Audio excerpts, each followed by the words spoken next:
Recording in progress.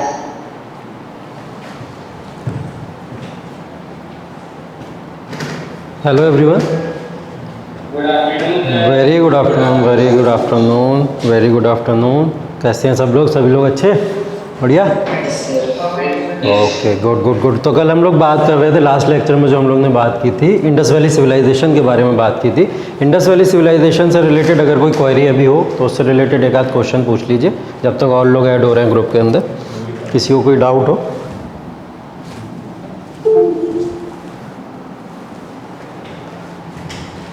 अच्छा, चलिए, मतलब पढ़ लिया अच्छे से, तो कोई डाउट है नहीं ऐसा। फिर भी एक बार क्या करते हैं, इंडस वैली सिविलाइजेशन के बारे में जो हम लोग ने बात की थी उसको एक बार क्या करेंगे, हम लोग देख लेते हैं। मेजर जो पॉइंट्स थे आईवीसी के बारे में, उन पॉइंट्स की हम लोग बात कर लेते हैं। जैसे कुछ आध पॉइंट्स थे। एक मैंने आपको बताया था कि इंडस वैली सिविलाइजेशन के अंदर सबसे पहले हम लोग ने कौन सी सिटी की खोज की थी या कौन सा सिटी हमको मिला था? हड़प्पा की बात की थी। ठीक है, हड़प्पा की बात की थी। हड़प्पा नाम बताइए, कौन था? राय बहादुर दयाराम साहनी की बात हुई थी। सेकंड हमने क्या बात की थी इसके अंदर? मोहनजोदारो के बारे में पता चला था हमको।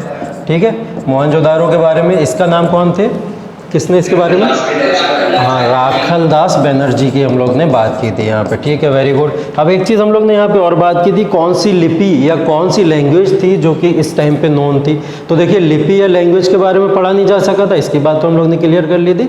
एक्सप्रेशनल था वो, पूरी तरीके से एक एक्सप्रेशनल लिपि हुआ करती थी उस समय में, जो लोग कहीं ना कहीं पढ़ नहीं पाते थे लेकिन समझने की कोशिश किया करते थे। ठीक है, तो उसकी बात की थी हम लोग ने। तो तीसरी अगर हम लोग लिपि की बात करेंगे तो देखो, लिपि यहाँ पे कैसे लिखी जाती थी, मैंने क्या बताया था? इस तरीके से, है ना।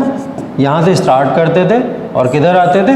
इस साइड में आते थे। अब क्या होता था, बड़ी इंटरेस्टिंग चीज़ देखो क्या होती थी इस समय में, कि ये लोग लिखना तो यहाँ से शुरू करते थे, आते थे यहाँ तक। अब हम लोग किसी पेज के ऊपर लिखते हैं, पेज का कहीं ना कहीं एंड होगा ना। अब पेज खत्म हो गया यहाँ पे, अब ये लोग क्या करेंगे? वापस यहाँ नहीं आएंगे, ये लोग दोबारा क्या करते थे? फिर इधर से शुरू कर देते थे, यहाँ से यहाँ से यहाँ से यहाँ से यहाँ से, ऐसे करके लिखा करते थे। ठीक है, तो इन लोग की लिपि थी, बड़ी इंटरेस्टिंग लिपि है, जिसको हम लोग एक्सप्रेशनल लिपि कहा करते हैं या लैंग्वेज कहा करते हैं। ये सब बातें की थी हम लोग ने हड़प्पा सिविलाइजेशन के बारे में। ठीक है, तो और भी कई सारी बातें की थी, उनको भी हम लोग क्वेश्चन करेंगे तो एक बार में देख लेंगे। ठीक है, अभी हम लोग जो नेक्स्ट बात करने जा रहे हैं, जो हम लोग ने यहाँ पे बात करने की थी कल या लास्ट लेक्चर में, वैदिक एज के बारे में। क्लियर है? वैदिक एज या इंडस वैली सिविलाइजेशन के बाद में जो नया एरा आया हमारे पास में, उसको हमने क्या बोला? वैदिक एज नाम दिया। वैदिक एज या वैदिक एज का मतलब ये होता है जब हमको वेदास के बारे में पता लग गया। वेद, हम एक इंडियन सोसाइटी के अंदर अगर देखें तो हमारे वेदास होते हैं, बहुत सारे वेद होते हैं जिनको हम लोग पढ़ा करते हैं। बेसिकली 4 वेद हैं हमारे, उन सब की भी डिटेल में बात करेंगे, किस तरीके से हम लोग ने वेदास को, ये वेदास के बेसिस पे हमने इसको समझा कि वैदिक कल्चर हमारा होता क्या है। क्लियर?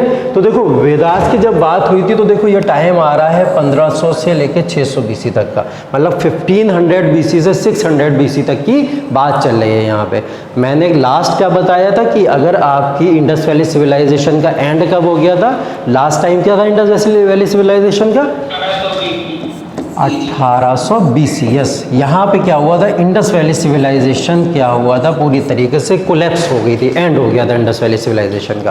क्लियर है? तो देखो 1800 BC से लेके 1500 BC तक, ये 300 साल का समय जो है, ये गैप क्यों आया? इसके बीच में क्या हुआ होगा? इंडस वैली सिविलाइजेशन से डायरेक्ट हम लोग बात कर रहे हैं कि कहाँ पे आ गए? वैदिक पे आ गए। तो इस 300 साल के बीच में क्या हुआ? देखो, 300 साल का जो समय है बीच का, एक ट्रांजिशन पीरियड था।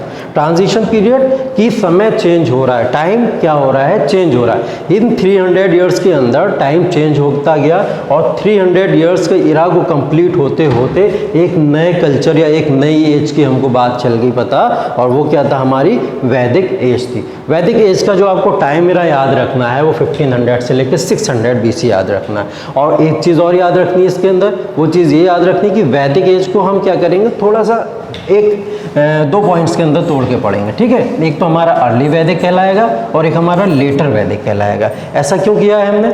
ऐसा हमने इसलिए किया है कि मैंने जैसा आपको बोला, वेदास के अकॉर्डिंग हमको पता लगा कि किस तरीके से आगे की जितनी भी सभ्यताएं हैं या सिविलाइजेशन से कैसे आना स्टार्ट होंगी। ठीक है, तो ये देखो, जो ऋग वैदिक एरा है या वैदिक एरा की बात कर रहे हैं हम लोग, ये वैदिक एरा में मैंने बोला 4 वेदास थे। 4 वेदास कौन कौन से हैं? किसी को नाम पता है?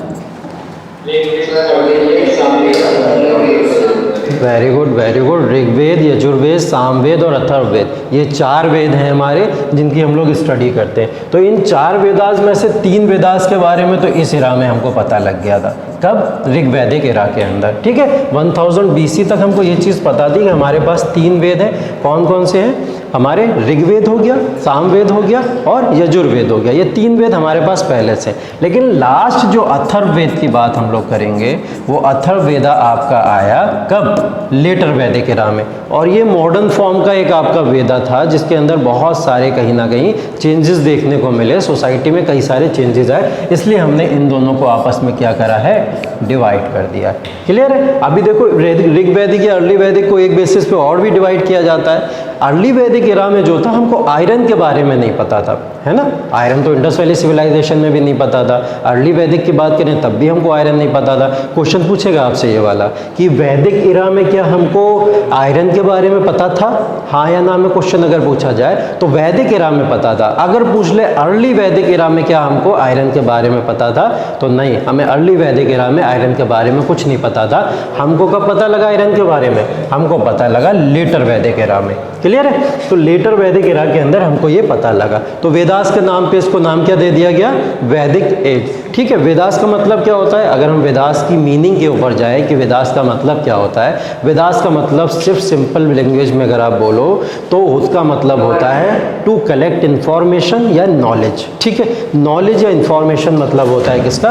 वेदास का मतलब होता है। ये क्वेश्चन भी आपसे पूछेगा कि वेदास का मीनिंग क्या है। ठीक है, तो वेदास का मीनिंग क्या होता है? इन्फॉर्मेशन या नॉलेज होता है। अब देखो, जो हमारा वैदिक लिटरेचर, वैदिक कल्चर है हमारा, तो वैदिक कल्चर जैसे हमने इंडस वैली सिविलाइजेशन में पढ़ा कि इंडस वैली सिविलाइजेशन के अंदर कौन कौन सा एरिया ऐसा था जहाँ जहाँ पे इंडस वैली सिविलाइजेशन के लोग रहा करते थे, ऐसे ही हम इसके अंदर भी पढ़ेंगे कि कौन कौन सा एरिया ऐसा था जहाँ पे हमारा वैदिक जो कल्चर है वो वैदिक कल्चर भारत के अंदर या भारत के बाहर, या ये वैदिक एज कौन से लोग थे जो भारत के अंदर आए, इंडस वैली सिविलाइजेशन को ख़त्म किया और बाद में अपना एक नई सभ्यता को वहाँ पे स्टार्ट कर दिया। ठीक है, तो उसके बारे में थोड़ा सा देखेंगे।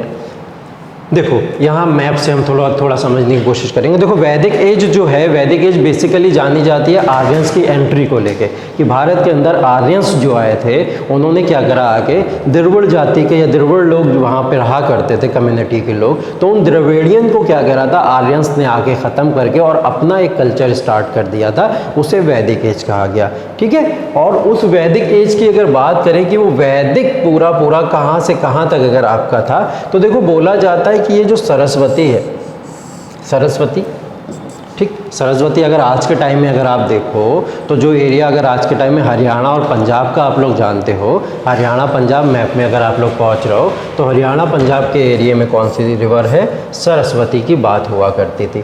ठीक है, तो इस सरस्वती की बात हुआ करती थी, तो ये सरस्वती से इसमें बोला गया कि सरस्वती का एरिया जितना जितना था उस एरिया में वैदिक एज के लोग रहा करते थे, या उससे बियॉन्ड आसपास का एरिया जितना भी था उन सारे एरिया के अंदर वैदिक एज के लोग वहाँ पे सर्वाइव किया करते थे। अब क्या हुआ इसके अंदर, देखो मैंने बताया कि ये जितना भी मैप आपको दिख रहा है, पहली चीज़ तो इस मैप के अंदर जो हम लोग बात कर रहे हैं वो पूरा क्या हुआ, वैदिक एज के लोग अपने आप को बढ़ाते चले गए, शुरू किए यहाँ से। देखो ये लोग आए कहाँ से थे, इसके बारे में बहुत डाउट है, क्लियर नहीं है, आज भी बहुत सारी चीज़ें डाउटफुल हैं, लेकिन कहीं ना कहीं अगर आप हिस्टोरिकल बुक्स के अंदर देखोगे तो बहुत बेसिकली इस चीज़ को माना जाता है कि ये लोग कहाँ से आए थे, बोला जाता है ये लोग एल्प्स से आए थे। Alps mountains European region, Alps mountain जब आप ज्योग्राफी पढ़ोगे तो आपको पता लगेगा एल्प्स माउंटेन की लोकेशन के बारे में, लेकिन अभी मैं बता दे रहा हूँ यूरोप के एरिया का है। ठीक है, उन्होंने बोला, कुछ लोगों ने बोला एल्प्स माउंटेन के एरिया के, कुछ लोगों ने बोला रशियन के जो नीचे का बॉर्डर एरिया है वहाँ से ये लोग निकल के आए हुए थे, कुछ लोगों ने तो यहाँ तक बोला कि ये लोग जो थे कहीं ना कहीं इंडियन ही थे, भारत में ही रहने वाले लोग थे।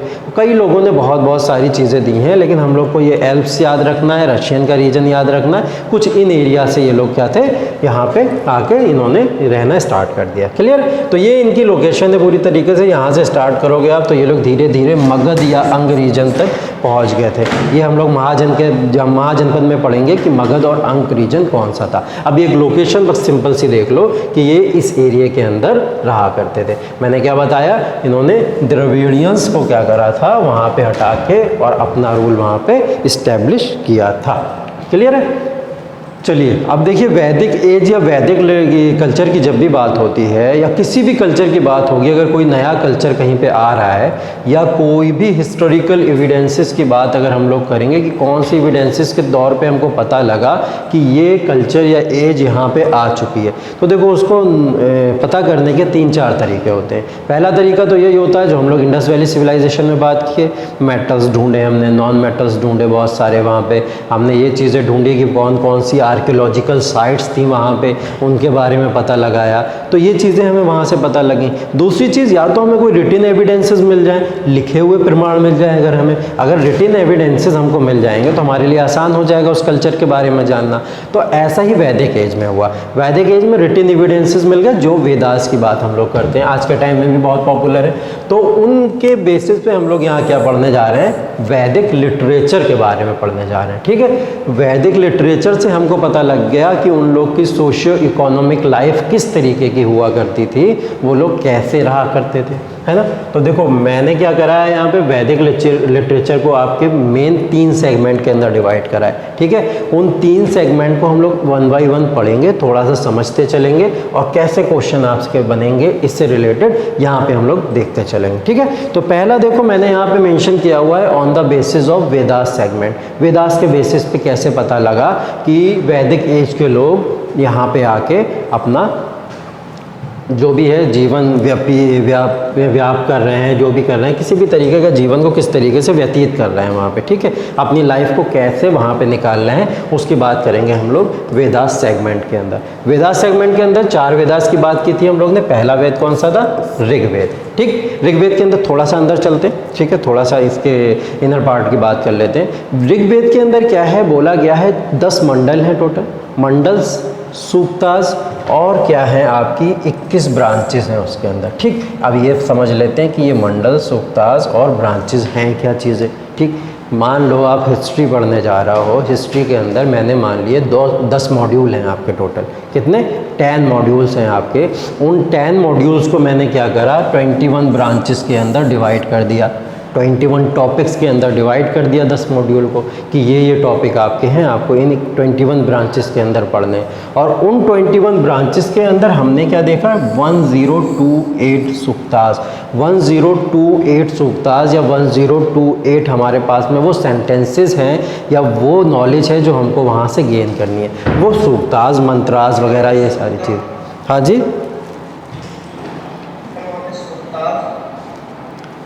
सूक्तास, देखो सूक्तास की बात हो रही है, 1028 सूक्तास हैं। सूक्तास का मतलब एक तरीके से आप कह सकते हो कि आप जितने भी सेंटेंसेस पढ़ोगे वेदास के अंदर, ठीक है, मतलब एक लेटर से शुरू किया आपने और उस लेटर को ख़त्म कर दिया आपने फुल स्टॉप तक आगे, तो वो क्या हुआ, आपके सूक्तास की बात हो रही है। मंत्रास होते हैं, हिम्स होते हैं बहुत सारे, ये सब क्या सूक्तास की बात होती है। ठीक है, उन्हें सूक्तास कहा जाता है। क्लियर है? चलिए, तो इसके अंदर क्या है, इसके अंदर क्या 10 मंडल की बात कर रहे हैं, 10 मंडल्स हैं। देखो अब इसके अंदर एक बहुत इंटरेस्टिंग चीज़ आपको देखने को मिलेगी, आपको पता लगेगा कि वर्णा सिस्टम जो हमारे यहाँ है, वर्णा सिस्टम या उसको पुरुष सूक्ता बोला जाता है। 10th मंडल में इसके अंदर पुरुष सूक्ता की बात की है। जो जो आपके काम की चीज़ें मैं सिर्फ से वही बताऊंगा। 10 मंडल पूरे नहीं हमको पढ़ने हैं, हमको वही मंडल्स पढ़ने हैं जो हमारे क्वेश्चन बनेंगे। ठीक है, हम लोग को इसके ऊपर क्या करनी है, रिसर्च नहीं करनी है हिस्ट्री के ऊपर, हमको अपने काम की चीज़ें निकालनी है, जो क्वेश्चन बने उनको पढ़ना है और आगे बढ़ना है। क्लियर है? तो 10 मंडल्स की बात हो रही है, तो 10 मंडल्स के अंदर पुरुष सूक्त इसका पहला 10th मंडल था। पुरुष सूक्त के अंदर वर्णा सिस्टम के बारे में दिया था। वर्णा सिस्टम क्या है, एक हायरार्की ऑफ कास्ट सिस्टम है। हायरार्की ऑफ कास्ट सिस्टम मतलब सबसे ऊंची जाति, उससे बीच वाली जाति, उसके नीचे जाति, उसके नीचे जाति, कास्ट सिस्टम की एक हायरार्की है। उस कास्ट सिस्टम की हायरार्की का डिसीजन कैसे हुआ, किसने डिसाइड किया, उसकी बात करेंगे। और कास्ट सिस्टम को भी अभी हम लोग आगे वाली स्लाइड में पढ़ेंगे। अभी इसके अंदर एक चीज़ और देख लेते हैं कि इसके अंदर एक 3rd मंडल है। ठीक है, 3rd मंडल है, इसको आप लोग चाहे नोट कर लो, इसके अंदर मेंशन नहीं। 3rd मंडल है। 3rd मंडल के अंदर गायत्री मंत्र के बारे में दिया गया है। किसके बारे में दिया गया है, गायत्री मंत्र के बारे में दिया गया है। गायत्री मंत्र सब लोग जानते हो आप लोग गायत्री मंत्र, ठीक है। क्या है गायत्री मंत्र? ओम भूर्भुवः स्वः तस्य वितुर्वरेण्यं भर्गो देवस्य धीमहि धियो यो न प्रचोदयात्। ये हमारा क्या है? गायत्री मंत्र है। तो गायत्री मंत्र हमारे थर्ड मंडल के अंदर दिया गया। तो थर्ड मंडल के अंदर हमको गायत्री मंत्र याद रखना है, 10th मंडल के अंदर हमको वर्णा सिस्टम या पुरुष सूक्त को याद रखना है। यहाँ तक की बात क्लियर। दूसरी बात हम लोग को क्या करना है? यजुर्वेद के अंदर पढ़ना है। यजुर्वेद क्या था? देखो, प्रोज राइटिंग, मंत्रास या सेक्रीफाइसेस, इनके बारे में इसके अंदर लिखा हुआ है। प्रोज राइटिंग आप लोग बहुत क्लियर जानते हो कि प्रोज राइटिंग क्या होती है। इंग्लिश लिटरेचर आप लोग ने पढ़ रखी है, जूलियट सीजर की कहानी भी सबने पढ़ी होगी। तो इस तरीके से जो कहानी के फॉर्म में चीज़ें लिखी हुई होती हैं वो प्रोज राइटिंग होती हैं। तो इसके अंदर प्रोज राइटिंग लिखी हुई है। इसके अंदर मंत्रास भी हैं, जिन मंत्रों का हम लोग उच्चारण करते हैं। बहुत सारी सेरेमनीज़ के अंदर हम लोग मंत्रों का उच्चारण करते हैं, वो हमको कहाँ से मिले? यजुर्वेद से मिले। सेक्रीफाइस का मतलब यहाँ पे देखो, बलि प्रथा जो हमारे यहाँ समाज में चला करती है, उस बलि प्रथा का भी वर्णन कहीं ना कहीं किस में दिया है? यजुर्वेद के अंदर दिया हुआ है। तो सेक्रीफाइस ऑफ एनिमल्स हमको कहाँ मिलेगा? इसके अंदर मिलेगा। सामवेद की बात करें तो ये देखो, सब तीनों वेदास के अंदर सबसे छोटा वेद कहलाता है, ठीक है। बहुत शॉर्ट फॉर्म में है, ज़्यादा इसके अंदर चीज़ें नहीं दी है। लेकिन जो इंडियन म्यूज़िक है, इंडियन म्यूज़िक या कंपोजिशन ऑफ मंत्रास वगैरह, जिसको आप लोग गा सकते हो, आज के टाइम में हम लोग बहुत सारे मंत्रास को गाते भी हैं, ठीक है, या इंडियन म्यूज़िक को हम लोग कहीं ना कहीं देखते हैं। तो इस सब का कहीं ना कहीं कहाँ से स्टार्ट हुआ है?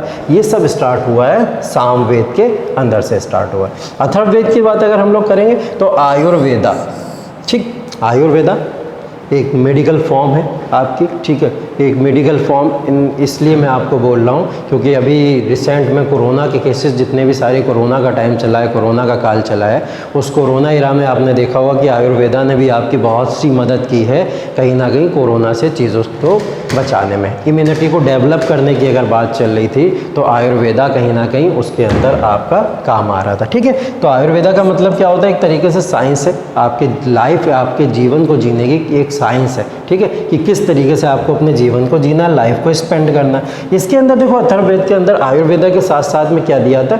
Disease prevention. जैसे अभी हम लोग कोरोना की आज के टाइम में अगर बात करें, इसके अंदर बहुत से मैजिक्स दिए हुए थे, इसके अंदर बहुत सारे आपको क्या दिए हुए थे? कहीं ना कहीं मंत्रास दिए हुए थे, मंत्र, तंत्र, जादू टोना, जितनी भी सारी की सारी चीज़ें थी वो अथर्ववेद के अंदर आपको क्लियरली देखने को मिलेंगी, ठीक है। तो ये 4 वेदास थे जिनके अंदर कहीं ना कहीं छोटी मोटी चीज़ें दी थी। एक चीज़ अथर्ववेद में आपको और याद रखनी है कि इसके अंदर 2 चीज़ों का यूज़ किया गया है। वो चीज़ थी आपकी, एक सभा नाम याद रखना है आपको। क्या याद रखना है? सभा नाम याद रखना है, एक समिति नाम याद रखना है। इसको बोला गया, ये 2 डॉटर्स हैं प्रजापति की 2 डॉटर्स बोला गया। प्रजापति कौन है? ये है प्रजापति। मैंने आपको बताया 4 वेदास थे। अर्ली वैदिक इरा के अंदर क्या हुआ? अर्ली वैदिक इरा के अंदर अलग गॉड की पूजा की जाती थी। मेन जो गॉड उस टाइम के हुआ करते थे, इंद्र गॉड हुआ करते थे। कौन से होते थे? इंद्र की कहीं ना कहीं पूजा की जाती थी। इंद्र को सबसे ज़्यादा पॉपुलर गॉड की तरह माना जाता था। लेकिन जैसे जैसे टाइम स्पेंड होता चला गया, टाइम किसका आ गया है अब? लेटर वैदिक इरा का आ गया। तो लेटर वैदिक इरा के अंदर ये प्रजापति क्या हुए? आपके पॉपुलर गॉड बन गया उस समय। इंद्रा की पोजीशन किसने ले ली?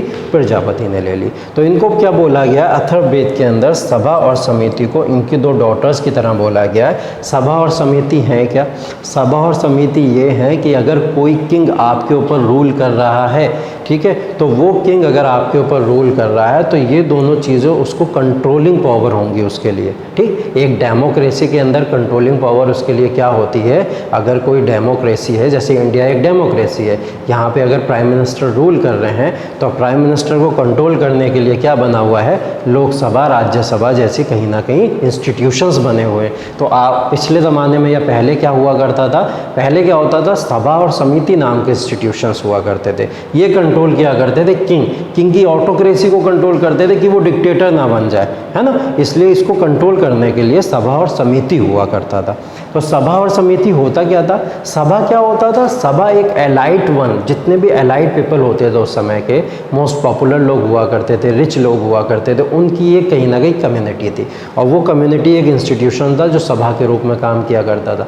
समिति क्या होती थी? समिति आपकी कॉमन पीपल की कहीं ना कहीं एक इंस्टीट्यूशन था। कॉमन पीपल जिसमें आपके अमीर, गरीब, गरीब, हर तबके का पर्सन वहाँ पे आ सकता था, छोटा बड़ा कैसा भी हो, तो वो समिति कहलाता था। तो 2 इंस्टीट्यूशंस थे जिसका कहीं ना कहीं आपको किस में देखने को मिलेगा, अथर्ववेद के अंदर देखने को मिलेगा। ये क्वेश्चन आपका बनेगा, कहीं ना कहीं पूछेगा अथर्ववेद के अंदर सभा या समिति के बारे में किसी भी फॉर्म में क्वेश्चन को बना के पूछ लेगा। ठीक है, अभी सिर्फ कॉन्सेप्ट समझते चलो, प्रैक्टिस क्वेश्चंस तो हम लोग कराएंगे बाद में, जब एक बार टॉपिक खत्म होगा तो सारे के सारे क्वेश्चंस की हम लोग प्रैक्टिस भी करेंगे, और प्रैक्टिस करने पे आपको ये चीज़ पता लग जाएगी कि क्वेश्चंस की फॉर्म कैसी होगी। अभी सिर्फ और सिर्फ बेसिक अंडरस्टैंडिंग को बनाते चलो कि हिस्ट्री हम लोग पढ़नी कैसे पढ़ रहे हैं। यहाँ तक की बातें क्लियर है?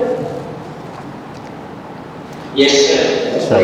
वेरी तो बता सकते हो अथर्ववेद के सेक्शन में कौन से क्वेश्चन बनेंगे, किसके बारे में? अच्छा, किस तरीके का क्वेश्चन बनेगा अथर्ववेद में? देखिए, अथर्ववेद से रिलेटेड क्वेश्चन बनेगा। पहली तो चीज़ ये क्वेश्चन बन जाएगा कि अथर्ववेद आपके कौन से इरा का है, ऋग्वैदिक इरा का है या लेटर वैदिक इरा का है? अब आपको पता है कौन से इरा का है? लेटर वैदिक इरा का है। एक क्वेश्चन आपने ये सॉल्व कर लिया। दूसरा क्वेश्चन आपसे बनेगा कि कौन से वेद के अंदर आयुर्वेदा के बारे में बताया गया है। दूसरा क्वेश्चन आपको अथर्ववेद पता लग गया। तीसरा क्वेश्चन आपसे बनेगा कि कौन से वेद के अंदर सभा और समिति को प्रजापति की कहीं ना कहीं 2 डॉटर्स के रूप में बताया, तो वो अथर्ववेद है। समझ आ गया किस तरीके के क्वेश्चन बनेंगे? तो ऐसे क्वेश्चन आपके बनेंगे। क्लियर? चलिए आगे चलते हैं, थोड़ा आगे चलते हैं। अब मैंने बताया, पहले तो मैंने वेद के सेगमेंट के बेसिस पे आपको डिवाइड कर दिया था, लिटरेचर को, वैदिक लिटरेचर को। दूसरा क्या करेंगे हम लोग, कर्मकांड के बेसिस पे डिपेंड करें। ठीक है, कर्मकांड के बेसिस पे डिफाइन कैसे करेंगे इस कर्मकांड के बेसिस पे 2 तरीके हैं इसको पढ़ने के। एक होता था संहितास, ठीक है, और एक होता ब्राह्मणा टेक्स्ट। ठीक, ये संहितास और ब्राह्मणा टेक्स्ट, पहले तो मैं आपको बता दूं ये कर्मकांड क्या है और ये ज्ञान कांड क्या है। ठीक, इसके लिए थोड़ा सा आगे चलते हैं हम लोग, थोड़ा सा आगे चलते हैं। ये देखिए, इसकी बात कर रहे हैं हम लोग, सोशल ऑर्गेनाइजेशन इनका किस तरीके का रहता था। मैंने अभी आपको एक चीज़ बताई थी, पुरुष सूक्त के बारे में बताया था, या वर्ण सिस्टम बताया था।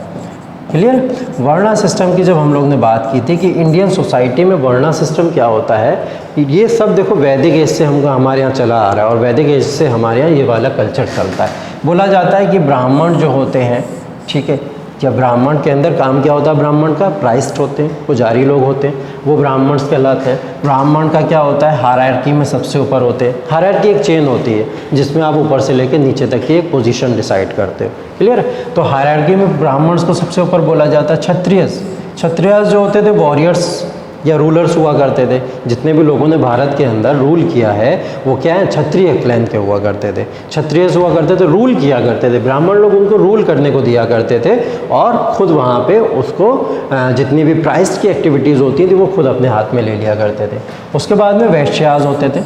थर्ड पॉइंट पे आते थे वैश्या। वैश्या कौन कहलाते थे, जो ट्रेडर्स होते थे, स्किल्ड वर्कर्स हुआ करते थे, जो बिजनेस को कहीं ना कहीं अपने हाथ में लेके रखा करते थे कि जितना भी ट्रेड करना है वो ट्रेड का काम किसका होगा, वैश्यास का होगा। फोर्थ होते थे शूद्रास। शूद्रास का मतलब अनस्किल्ड वर्कर। देखो ये सब हम लोग डायग्राम के अंदर बहुत क्लियरली देख सकते हैं। ये ब्राह्मण प्राइस्ड हो गए, क्षत्रिय हो गए, देखो हाथ में तलवार है, घोड़े हैं, ये सब लड़ाई चल रही है यहाँ पे। ठीक, ये कौन है आपके, ये आपके हैं वैश्यास।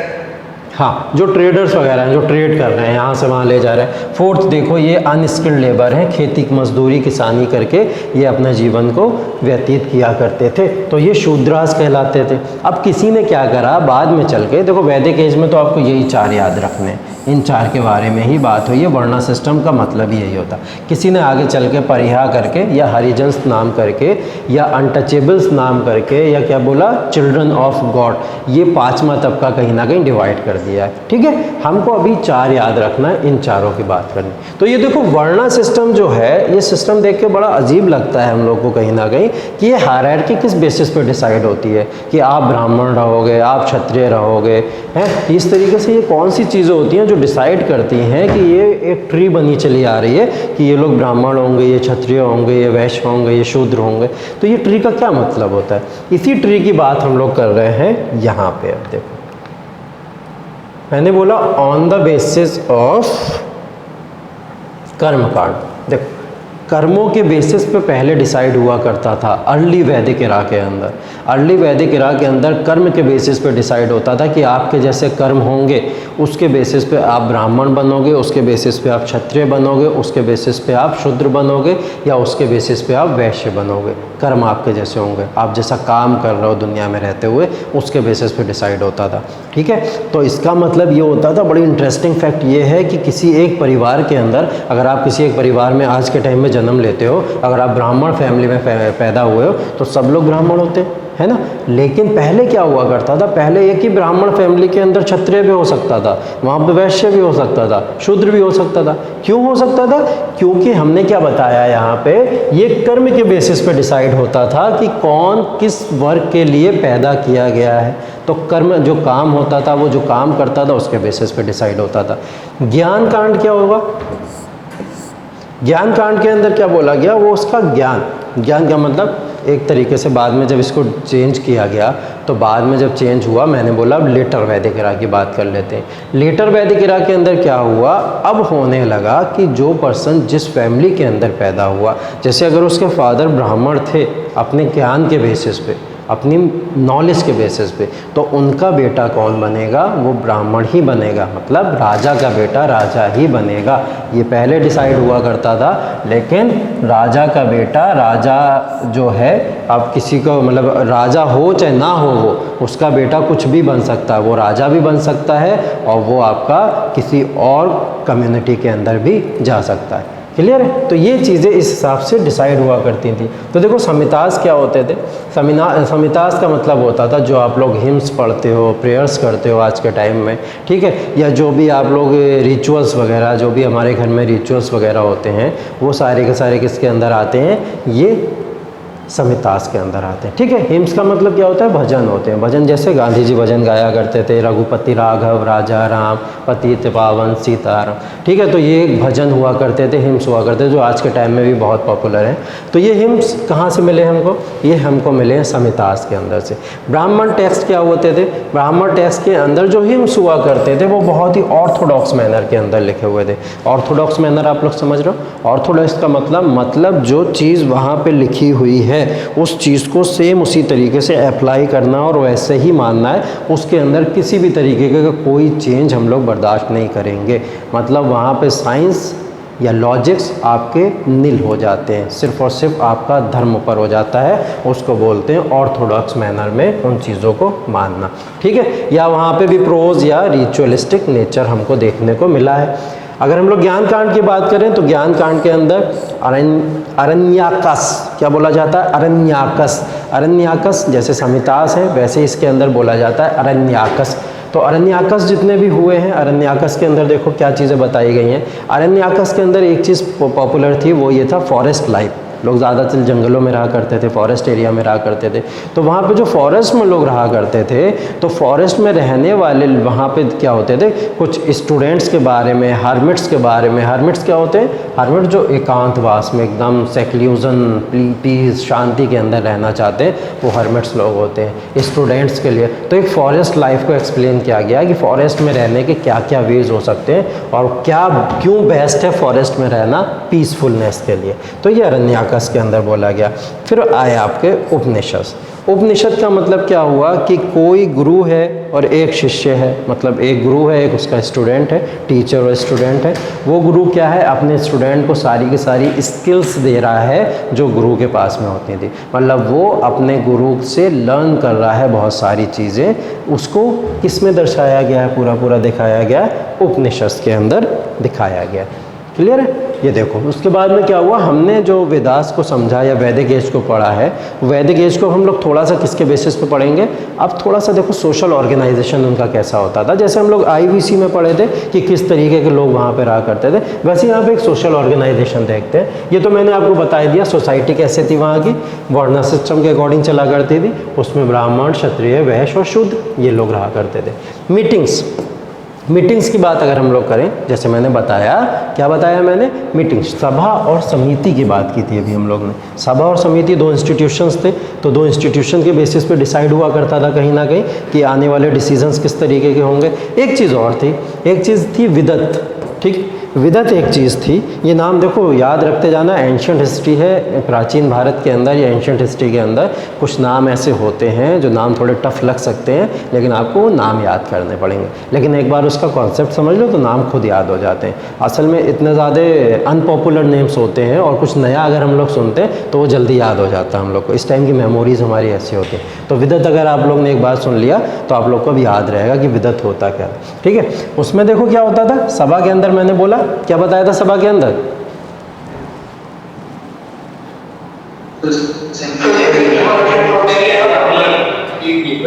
एलिट पीपल्स की बात की थी हमने। जितने भी एलिट लोग रहते थे वो सभा के अंदर रहते थे। समिति के अंदर कॉमन पीपल्स रहा करते थे। अभी बात फीमेल्स की या शूद्रास की नहीं हुई है। फीमेल्स या शूद्रास को हमेशा से अगर आप सोसाइटी के अंदर देखोगे तो एक अलग दर्जा दिया जाता। उस डिबेट में तो अभी हमको नहीं जाना है क्योंकि हम लोग को इतनी डिटेल में नहीं पढ़नी है, लेकिन हमको हाँ ये चीज़ पता है कि उनको कहीं ना कहीं थोड़ा कम आंका गया है हमेशा से, ठीक है। तो यहाँ पे एक विदत इंस्टीट्यूशन बनाया गया, उसके अंदर बोला गया यहाँ मेल्स तो रहेंगे ही रहेंगे, अब यहाँ फीमेल्स भी रहेंगी और शूद्रास भी रहेंगे इनके अंदर। तो ये विदत का एक इंस्टीट्यूशन बन गया। इस तरीके से वहाँ पे मीटिंग्स हुआ करती थी किसी भी डिसीजन को लेने के लिए। यजनास की बात अगर हम लोग करें, यजनास क्या होते हैं आपके, यज्ञ सुने हो ना, एक क्या होता है आपका पूरी तरीके से यज्ञ करते हैं हम लोग, चारों साइड बैठ के हम लोग क्या करते हैं उसके अंदर घी डालते हैं जब, तो आगे एकदम ऊपर आ जाती है ना, तो यज्ञ करा करते हैं हम लोग। कभी हाँ हवन को, ये ऑब्वियस सी बात है, हवन को कहते हैं। जब भी हम हवन करते हैं तो उसको यज्ञ कहा जाता है, ठीक है। तो पहले यज्ञ हुआ करते थे, उसको हम लोग इंग्लिश में क्या कहते हैं, यजनास बोलते हैं। तो ये यजनास जो होते हैं, पहला देखो इनके 3 तरीके के यजनास होते थे, ठीक है। पहला अश्वमेध यजना होता था। अश्व का मतलब हिंदी में क्या होता है, घोड़ा, और इंग्लिश में बोलें तो हॉर्स होता है। तो अश्वमेध यजना के अंदर क्या होता था, पहले देखो जितनी भी हम लोग बातें करेंगे वो देखो रूल को लेके हो रही हैं। रूल किसी भी तरीके से रूल को लेना है, इस एरिया को कवर करना, इस एरिया को कवर करना, इस एरिया को, जो जितना एरिया जीतना जाता था वो उतना एरिया जीत के उस पर रूल करना स्टार्ट कर देता था। तो इसमें क्या हुआ, यहाँ पे लोग रूल कैसे बढ़ाया करते थे, जैसे मैंने अभी पीछे क्या बताया था आपका, इस एरिया से शुरू हुआ था आपका रूल करना, क्या बताया था, यहाँ से रूल करना इन्होंने स्टार्ट किया था और ये कहाँ तक आ गए, यहाँ तक आ गए थे, ठीक है। कैसे आ गए, वो ऐसे आ गए, कैसे आ गए अभी देखते हैं, ऐसे आए ये लोग, ठीक है। कैसे आ गए, अश्वमेध यजना होता था। अश्वमेध यजना हॉर्स सेक्रीफाइस सेरेमनी होती थी। हॉर्स सेक्रीफाइस सेरेमनी का मतलब, अगर आप दिल्ली में रहने वाले हो, ठीक है, एक एग्जांपल दे रहा हूँ, प्रैक्टिकल एग्जांपल है जिससे आपको समझ आएगा। तो दिल्ली में कोई राजा शासन कर रहा है, मान लो केजरीवाल है दिल्ली में, ठीक है। केजरीवाल ने क्या करा, एक घोड़ा पाल के रखा है, हॉर्स पाल के रखा है। केजरीवाल क्या करेंगे, वहाँ से घोड़ा छोड़ेंगे और घोड़ा छोड़ने के बाद में घोड़ा जिस जिस डायरेक्शन में चला जाएगा, जहाँ जहाँ तक घोड़ा जाएगा और जहाँ जाके रुक जाएगा, वो एरिया किसका हो जाएगा, वो एरिया हो जाता था केजरीवाल का, दिल्ली वाले लोगों का वो एरिया हो जाता था, ठीक है। अब इसका मतलब ये है कि जिस एरिया में घोड़ा जाएगा उस एरिया में कोई ना कोई तो रूल कर रहा होगा, किसी का एरिया होगा वो, तो वो क्या इस चीज़ के अगेंस्ट में नहीं खड़ा हो जाएगा, ऑब्वियस सी बात है खड़ा हो जाएगा। तो उस चीज़ के लिए क्या होता था, फिर वॉर होते थे, फाइट्स होती थी, ठीक है, बहुत सारे बैटल्स होते थे। फिर बैटल्स को लेकर जो जीत जाता था वो अपना क्या है, उसे हॉर्स को किल, हाँ देखो क्या होता था, हॉर्स छोड़ने का मतलब सिर्फ अकेला घोड़ा नहीं जा रहा है, क्या हो रहा है कि हॉर्स के पीछे एक सेना जाया करती थी, आर्मी जाया करती थी पूरी, ठीक है। अब वो हॉर्स जिस जिस डायरेक्शन में चला जाता था वो आर्मी डिसाइड करती जाती थी कि इस डायरेक्शन में हम लोग आ चुके हैं। आर्मी जहाँ जहाँ पे किसी डायरेक्शन में पहुंचा, मतलब दिल्ली से मान लो हरियाणा चला गया वो, अब हरियाणा को उसने बोला मेरा भैया हॉर्स यहाँ पे आया है और ये एरिया मेरा हो गया, तो उसने क्या बोला कि भैया हम नहीं देंगे। अगर उसने मना कर दिया तो आर्मी पीछे खड़ी हुई है, आर्मी अटैक करेगी और उसको अपने पास में ले लेगी अगर उसने मना किया, वरना अगर अपनी मर्जी से देना चाहता है, इच्छा अनुसार देना चाहता है। हाँ, हॉर्स वाली हार गई तो ये लोग वापस चले जाएंगे, इनकी वो ज़मीन नहीं रह जाएगी, फिर ये लोग दिल्ली में थे तो दिल्ली में रह जाएंगे। क्लियर है? हाँ, तो ये होती थी हॉर्स सेक्रीफाइस सेरेमनी। अब मानो ये लोग हॉर्स सेक्रीफाइस सेरेमनी में जीत गए, दिल्ली से निकले हरियाणा और हरियाणा के रीजन को जीत गए, तो हरियाणा को रीजन के जीतने के बाद इसको कहते थे वाजपेयी यज्ञ। वाजपेयी यज्ञ का मतलब होता है पावर परफॉर्मेंस, पावर परफॉर्मेंस क्या होता है, आज के समय में देखा होगा अगर कोई पॉलिटिकल पार्टी इलेक्शन जीतती है तो वो क्या करती है, वो पॉलिटिकल पार्टी एक बड़ी सी सभा बुलाती है, बहुत सारे लोग होते हैं, जंतर मंतर पे बहुत बड़ा देखा होगा आपने, कई कई लोगों को बुलाया जाता है और क्या होती है, ओथ सेरेमनी होती है। तो इसको पावर परफॉर्मेंस कहा जाता है कि मतलब हम जीत गए हैं, देखो भाई हम जीत के आए हैं, दिल्ली वालों ने हरियाणा से बोला हम जीत के आए हैं, अब ये हरियाणा में जाके क्या करेंगे, हरियाणा में जाके वाजपेयी यज्ञ करेंगे, वहाँ पावर परफॉर्मेंस दिखाएंगे कि अगले रूलर आपके हम हैं। और राजश्रेय यज्ञ का मतलब हो गया कॉन्सिक्रेशन सेरेमनी। कॉन्सिक्रेशन सेरेमनी का मतलब अब ताजपोशी होगी, उस राजा की, जो भी राजा या किंग जीता है वहाँ पे उस राजा की ताजपोशी होगी, ठीक है, वो कॉन्सिक्रेशन ऑफ किंग। ये सब हो कैसे रहा, पहले वहाँ पे यज्ञ हुआ करता था, उसके बाद ये पूरी सेरेमनी हुआ करती थी। यहाँ तक क्लियर। नेक्स्ट बात गॉड की कर लें हम लोग अब, ठीक है। गॉड के बेसिस पे हम लोग किस तरीके से जान सकते हैं वैदिक एज को। देखो मेन जो पॉपुलर गॉड हैं उस समय के आपके कौन कौन से हैं, इंद्र हैं, अग्नि हैं, वरुण हैं, सोम हैं, ठीक है। और अगर आप देखो तो मारुत, रुद्र, विष्णु, ये पॉपुलर गॉड्स उस टाइम के आपके वैदिक एज के अंदर आपको मिले। हाँ बताता हूँ, अभी सब बताता हूँ। देखो इंद्र जो है, ठीक, इंद्र की बात अगर हम लोग करेंगे, जितना भी रेन या वॉर से रिलेटेड जितनी भी चीज़ों को अगर मानने वाली बात होती है तो उसके लिए, हाँ, रेन हो गया, लाइट्स हो गया, या जितने भी आपके वॉर्स हो गए, तो उसके लिए इंद्र जाने जाते हैं। उसके कौन भगवान हैं, इंद्र माने जाते हैं। अग्नि समझ रहे हो आप लोग, फायर के लिए, ठीक है। वरुण, वरुण को क्या बोला जाता है, वरुण, वरुण देखो ये काहे के हैं, ओशन, या इनको क्रिएटर ऑफ अर्थ कहा जाता है। क्या बोला जाता है, पूरे संसार या यूनिवर्स को बनाने वाले कौन है, वरुण है। ये क्वेश्चन पूछेगा आपसे कि वरुण जो हैं वो कौन है, क्रिएटर ऑफ अर्थ हैं या फिर ये वॉर के युद्ध भगवान हैं, किस चीज़ के, इस तरीके से क्वेश्चन पूछेगा। सोम, सोम की बात होती है तब क्या आता है, देखो जब सोम की बात होती है तो हमारे दिमाग में कल आना चाहिए, कल मैंने आपको बताया था एक स्वास्तिक सिंबल बताया था आपको, ठीक है। इस तरीके से बनता है स्वास्तिक सिंबल। स्वास्तिक सिंबल का मतलब क्या होता है, सन की वर्शिप करना, सन की पूजा करना। तो सोम भगवान किसके लिए जाने जाते हैं, ये स्वास्तिक सिंबल या सन की वर्शिप के लिए जाने जाते हैं, ठीक। मारुत, देखो मारुत कौन है, स्टॉर्म, तूफान आता है जगह जगह पे, स्टॉर्म आता है, तो स्टॉर्म को कंट्रोल करने वाले कौन है, मारुत हैं। रुद्र, रुद्र तो आप लोग समझते हो, हाँ, रुद्र क्या होता है, एक एंगर वाली पोजीशन होती है कि मतलब किसी को गुस्सा आता तो बोलते हैं क्यों रुद्र रूप अख्तियार कर रहे हो भैया, है ना, तो उसको रुद्र कहा जाता है। तो ये रुद्र देवता गुस्सा के देवते हुआ करते थे, क्लियर है। विष्णु की बात होती है, विष्णु को बोला जाता है प्रोटेक्टर ऑफ अर्थ, यूनिवर्स, इसको जिसने विष्णु ने बनाया, वरुण ने बनाया, तो वरुण के बाद में इसको प्रोटेक्ट कौन करेगा या कंजर्व कौन करेगा, वो कौन करेंगे, विष्णु करेंगे, ठीक है। ये सब आप लोग डायग्राम के अंदर बहुत क्लियरली देख सकते हो कि कौन से भगवान को किस तरीके से दिखाया जाता है, क्लियर है यहाँ तक। अब देखो स्कूल्स ऑफ फिलॉसफी हैं कुछ, जिसके बेसिस पे हम लोग सोशल ऑर्गेनाइजेशन इसका समझ सकते हैं। उसके अंदर एक न्याय है, ठीक है, एक सांख्य है, एक योग है, एक वैशेषिक है, एक उत्तर मीमांसा है और एक पूर्व मीमांसा है। ये 6 तरीके की स्कूल्स ऑफ फिलॉसफी भारत के अंदर हैं। आपके सिलेबस में ये सब नहीं है, आपको ये सब पढ़ना नहीं है, बस आपको क्या याद रखना है, 6 types of philosophy are there in your syllabus which are Nyaya, Sankhya, योग, वैशेषिक, उत्तर मीमांसा एंड पूर्व मीमांसा, क्लियर है। अगर इसके बारे में किसी को समझने में कोई दिक्कत आ रही हो या ऐसे हो, अदरवाइज पूछ सकते हो, लेकिन आपके किसी एग्ज़ाम के पॉइंट ऑफ व्यू से इम्पोर्टेंट नहीं है, क्लियर है।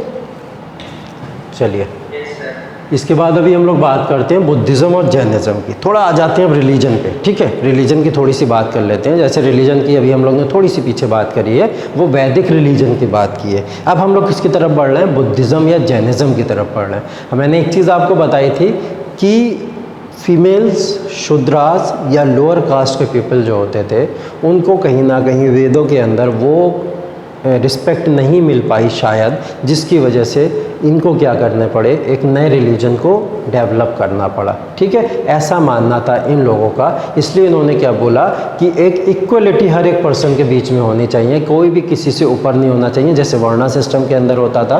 तो ये वर्णा सिस्टम को ख़त्म करने के लिए क्या हुआ, एक नए नए रिलीजन की कहीं ना कहीं आपके सामने ये अब जिसको हम लोग पढ़ेंगे उनकी खोज हुई है। ठीक है, तो बुद्धिज़्म और Jainism 2 religion most popular religion थे उस समय के, और ये दोनों रिलीजन साथ ही एक ही साथ डेवलप हुए, एक ही साथ दोनों का एग्जिस्टेंस स्टार्ट हुआ। उनके बारे में हम लोग थोड़ा सा पढ़ेंगे। बुद्धा के बारे में बोला जाता है कि बुद्धा की देखो एक थॉट बड़ी बहुत इंटरेस्टिंग है कि always be thankful for what you have, many people have nothing, है ना। हमेशा शुक्रगुजार रहो कि जो आपके पास है, क्योंकि बहुत सारे ऐसे लोग हैं जिनके पास कुछ भी नहीं है। ठीक है, इंट्रोडक्शन ऑफ बुद्धिज़्म पे आ जाते हैं। इंट्रोडक्शन ऑफ बुद्धिज़्म की बात करेंगे कि बुद्धिज़्म एक्चुअल में है क्या, या बुद्धिज़्म के अंदर क्या चीज़ें हमको पढ़नी है। तो बुद्धिज़्म के अंदर देखो बहुत सिंपल सी चीज़ है, हमको पढ़ना क्या है, मैं एक स्टोरी बनाऊंगा आपके लिए और पूरी स्टोरी के बेसिस पे फैक्ट बीच बीच में डालता चला जाऊंगा। फैक्ट आपको नोट करने हैं और फैक्ट आपको याद करने हैं, स्टोरी से आपको समझना है। क्लियर है। तो देखो इसके अंदर क्या हुआ था कि बोला जाता है कि बुद्धिज़्म जो रिलीजन है वो बुद्धिज़्म रिलीजन का पहली बार अगर एग्जिस्टेंस में आया तो बोला जाता है 530 BC के अंदर बुद्धिज़्म एग्जिस्टेंस में आया। बुद्धिज़्म के एग्जिस्टेंस के लिए जो मेन क्रेडिट जाता है वो गौतम बुद्धा को जाता है। किसको जाता है? गौतम बुद्धा को जाता है। गौतम बुद्धा को सिद्धार्थ नाम से भी जाना जाता है, क्योंकि जब ये इनकी पैदाइश हुई थी, जब ये पैदा हुए थे, तब इनका नाम सिद्धार्थ था। गौतम बुद्धा जो थे आपके एक ऐसे एलिट क्लास के अंदर पैदा हुए थे जिनके कहीं ना कहीं पैलेसेस वगैरह हुआ करते थे, बड़ी बड़ी हवेलियाँ और महल हुआ करते थे, उसके अंदर ये पैदा हुए थे। ठीक है, तो वहाँ पे इनके राजा जो थे, इनके जो फादर थे, ठीक है, इनके फादर का नाम था शुद्धोधन। इनके फादर का नाम था शुद्धोधन। ठीक है, शुद्धोधन इनके फादर का नाम था और इनकी मदर का नाम था माया। ठीक है, माया इनकी मदर का नाम था। लेकिन इनकी मदर क्या हुआ, इनकी बर्थ के बाद में गुजर गई या उनकी डेथ हो गई। उसके बाद में इनका जो पूरी तरीके से पालन पोषण करा या इनको पाल पोस के बड़ा किया है, वो नाम था इनकी दूसरी मदर, उनका नाम था प्रजापति गौतमी। क्या नाम था? प्रजापति गौतमी। ठीक है, ये नाम था उनका। तो इन्होंने इनको पाल पोस के बड़ा किया इस तरीके से। देखो जब ये गौतम बुद्ध पैदा हुए थे तो जो प्राइस्ट होते हैं, जो हम लोग प्राइस्ट की बात अभी पीछे भी कर चुके हैं, तो उस समय इनके प्राइस्ट ने इनको बताया कि देखो आपके यहाँ जो लड़का पैदा हो रहा है, जिस पर्सन की भी आपके यहाँ बर्थ हो रही है, वो पर्सन बहुत रिवोल्यूशनरी है, बहुत क्रांतिकारी है, और इतना क्रांतिकारी है कि ये नॉर्मल एक सामान्य जीवन को जीने वाला नहीं है। ये कुछ ना कुछ ऐसी चीज़ें करेगा जिसकी वजह से आगे चल के बहुत बड़े चेंजेस आने वाले हैं। अब ऐसा रिवॉल्यूशनरी बोल के इन्होंने क्या करा, इनके माँ बाप को डरा दिया, है ना। अब वो डर जाएंगे, तो डरने के बाद में अगर आपको बाहर खेलने से मना किया जाता था बचपन में, तो क्यों मना किया जाता था? क्योंकि बहुत शैतान है, खुराफातें करता रहता है कुछ ना कुछ बाहर जाके। तो ऐसी खुराफातों के बारे में, इनके बारे में पता लगा, तो इनके पेरेंट्स ने भी क्या करा, इनके पेरेंट्स ने इनको पैलेस या महल से निकलने की परमिशन ही नहीं दी। बोले बाहर नहीं जाओगे, अंदर ही रहोगे, जितनी भी ज़रूरतें हैं तुम्हारी सारी हम पूरी करते रहेंगे, क्योंकि बाहर जाओगे कुछ देखोगे और उसकी वजह से जो प्राइस ने कहीं ना कहीं एक भविष्यवाणी की है वो सच ना हो जाए, है ना। तो वो उसकी वजह से इनको क्या रखा गया, हमेशा एक लग्जरी लाइफ दी गई, पैलेसेस के अंदर रखा गया। उसी के अंदर रख के इनकी 16 साल की उम्र में, जब ये 16 साल के थे, तो इनकी शादी कर दी गई। ठीक है, मैरिज हो गई इनकी। इनकी वाइफ का नाम याद रखना आपको, इनकी वाइफ का नाम था यशोधरा। क्या नाम था? यशोधरा इनकी वाइफ थी। 16 इयर्स ओल्ड थे जब इनकी शादी यशोधरा के साथ में हो गई। क्लियर है यहाँ तक? हाँ जी, पूछिए। जो प्रिंस का नाम है सिद्धार्थ था, याद रख सकते हैं उसको? पूरा नाम नहीं याद है? किसका पूरा नाम? सही, इसी जो प्रिंस की बात कर रहे हैं। प्रिस्ट की बात कर रहे हो, जिसने बताया था ये चीज़? नहीं सर, जिसके बारे में प्रेडिक्शन हुआ था। अच्छा, जिसके बारे में प्रेडिक्ट हुआ था वो गौतम बुद्धा थे। गौतम बुद्धा के बारे में प्रेडिक्ट हुआ था। बुद्धिज़्म की बात कर रहे हैं ना हम लोग। सिद्धार्थ, ये सिद्धार्थ ने जब बर्थ लिया, पैदा हुए थे, तो सिद्धार्थ के बारे में एक भविष्यवाणी की गई थी, एक प्रेडिक्शन किया गया था कि ये बहुत बड़े रिवोल्यूशनरी बनेंगे आगे के टाइम में जाके। और ये रिवोल्यूशनरी ना बने इसलिए इनके पेरेंट्स ने इनको पैलेस या महल के अंदर रखा था। वो गौतम बुद्धा की बात कर रहे हैं हम लोग, जितनी भी कर रहे हैं या जितनी भी बात हो रही है, सब गौतम बुद्धा की बात हो रही है। क्लियर है? तो गौतम बुद्धा को क्या हुआ, उसके बाद में इनकी लाइफ बहुत नॉर्मल चल रही थी किसी भी तरीके से। बर्थ याद रखना इनकी 563 BC है। ठीक है, आगे चलते हैं थोड़ा सा, अब इनके बारे में समझ लेते हैं कि है क्या। अब जब क्या हुआ, इन्होंने एक लाइफ स्पेंड कर रहे थे अपनी नॉर्मल सी लाइफ, जो कि एक नॉर्मल होनी चाहिए। ये चीज़ इनके अंदर कहीं ना कहीं इनसे बर्दाश्त नहीं हुई। इनको कहीं ना कहीं एक क्यूरियोसिटी थी हमेशा बाहर की दुनिया को देखने की, बाहर के वर्ल्ड को जानने की। तो इन्होंने क्या करा, इन्होंने अपने एक किसके साथ में, ये देखो ये बंदा जो है इसका नाम था चन्ना। क्या नाम था? चन्ना था, सर्वेंट था इनका एक, ठीक है, सर्वेंट था, क्या नाम था? चन्ना। वही चन्ना मेरिया वाला ही है ये चन्ना, ठीक है। वो चन्ना जो थे, तो इस चन्ना के साथ में कौन है? ये गौतम बुद्ध। देखो गौतम बुद्ध यहाँ से निकले और ये किसके ऊपर हैं? देखो ये मैं आपको दिख रहा है, इसके ऊपर ये लोग अपने जा रहे हैं। और यहाँ से जाने के बाद में अब हुआ क्या, जब ये निकले यहाँ पे, तो यहाँ से निकलने के बाद में इनको क्या पता लगा कि चलो थोड़ी बाहर की दुनिया को देखते हैं, बाहर की दुनिया किस तरीके की पता करते हैं। अभी तक देख लो इनको बाहर की दुनिया के बारे में कुछ नहीं पता, ये पहली बार निकल रहे हैं बाहर की दुनिया कैसी है देखने के लिए। तो जब ये निकले तो इनको 3 चीज़ें दिखी, इन्होंने 3 चीज़ें ऑब्ज़र्व की, प्लस एक चीज़ और बात करेंगे वो भी ऑब्ज़र्व की थी इन्होंने, जिससे इनको आइडिया मिला कि करना क्या है, ठीक। तो पहली चीज़ जब ये निकले तो पहला इन्होंने सबसे पहला जो देखा वो इन्होंने देखा कि एक सिक मैन है, ठीक है, एक सिक मैन, बीमार आदमी है, ठीक, बीमार आदमी है। और बीमार आदमी जब इनको पहली बार दिखा तो इन्होंने इससे पूछा कि भैया ये पर्सन कौन है? तो उन्होंने बोला ये बीमार व्यक्ति है, एक बीमार आदमी है जिसको कहीं ना कहीं इलनेस ने पकड़ा हुआ है। और ये, तो इन्होंने पूछा कि ये इलनेस वगैरह क्यों होती है? तो थोड़ा सा आगे बढ़े तो इन्होंने देखा ओल्ड पर्सन, एक ओल्ड मैन देखा इन्होंने, ठीक है, ओल्ड मैन ये देख रहे हो आप, और इसको आप देख रहे हो ये सिक पर्सन, ठीक है। तो इन्होंने बोला कि ये जब ओल्डनेस आ जाती है तो ओल्डनेस आने की वजह से इंसान बीमार पड़ने लगता है, बीमार पड़ जाता है। तो ये बोले कि ये कौन लोग हैं जो ऐसे ओल्ड हो जाते हैं उसके बाद बीमार पड़ जाते हैं? तो चंदा ने बोला ऐसा सबको होना है, ऐसा आप भी हो जाओगे। तो ये बोले अच्छा ऐसा मैं भी हो जाऊंगा। तो उसके बाद में फिर ये आगे बढ़े, इन्होंने देखा डेड मैन है, ठीक, डेड मैन देखो ये है। तो उसको लोग उठा के लिए चले जा रहे थे। तो इन्होंने बोला इससे ये पर्सन सो क्यों रहा है, ऐसे क्यों लेके चले जा रहे हैं यहाँ से उठा के? तो इन्होंने बोला सो नहीं रहा, वो निकल चुका है, मतलब गया, वो मर चुका है वो। तो उन्होंने पूछा मर कैसे गया और ये मर के कहाँ जा रहा है? तो उनको बताया गया कि मर के ये भगवान के पास में जाएगा, ठीक है। अब ये सब चीज़ें इन्होंने पहली बार जब लाइफ में देखी, 3 चीज़ें कौन कौन सी ऑब्जर्व की? पहला सिक मैन को देखा, दूसरा इन्होंने एक ओल्ड मैन को देखा, तीसरा इन्होंने किसको देखा? एक डेड मैन को देखा। ये 3 चीज़ें जब इन्होंने ऑब्ज़र्व की तो इनको लगा कि ये दुनिया जो पूरी तरीके से है, पूरा क्या है? एक वैराग्य है, कहीं ना कहीं धोखा है एक तरीके से, कि अगर इंसान को इसी तरीके से छोटे से बड़ा होना है, बड़े होकर बीमार पड़ना है, बीमार होकर बूढ़ा हो जाना है, बूढ़ा होकर मर जाना है, तो फिर लाइफ के अंदर जो हम लोग ये सारी चीज़ें अभी तक स्पेंड करते आ रहे हैं जिस तरीके से, तो उसके अंदर बचा ही क्या? इससे अच्छा क्या करा जाए? अब आगे उनको इस चीज़ का आंसर मिल गया। ये +1 की जो बात करी मैंने वो ये पर्सन था। इन्होंने इसको देखा, ये सब तो दुखी हैं, बहुत ज़्यादा सौरों में है, ये भी दुखी, ये भी दुखी, और ये तो चले ही गए, ये तो है ही नहीं। तो तीसरा पर्सन के बाद जो चौथा पर्सन इनको दिखा, वो इनको दिखा एक सन्यासी।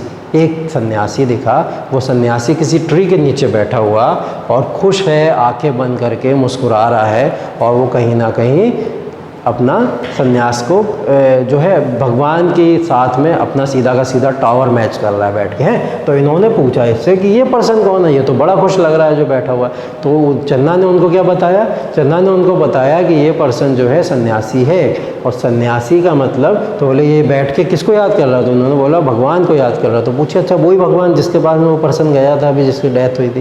बोले हाँ, उसी भगवान को याद कर रहा है। तो आइडिया इनके दिमाग में क्या आया कि सही है, सन्यासी बन जाते हैं, जिससे कहीं ना कहीं जितनी भी प्रॉब्लम्स हैं जो हम मुझको दिखा करती हैं लाइफ के अंदर, वो सारी की सारी सॉल्व हो जाएंगी, है ना।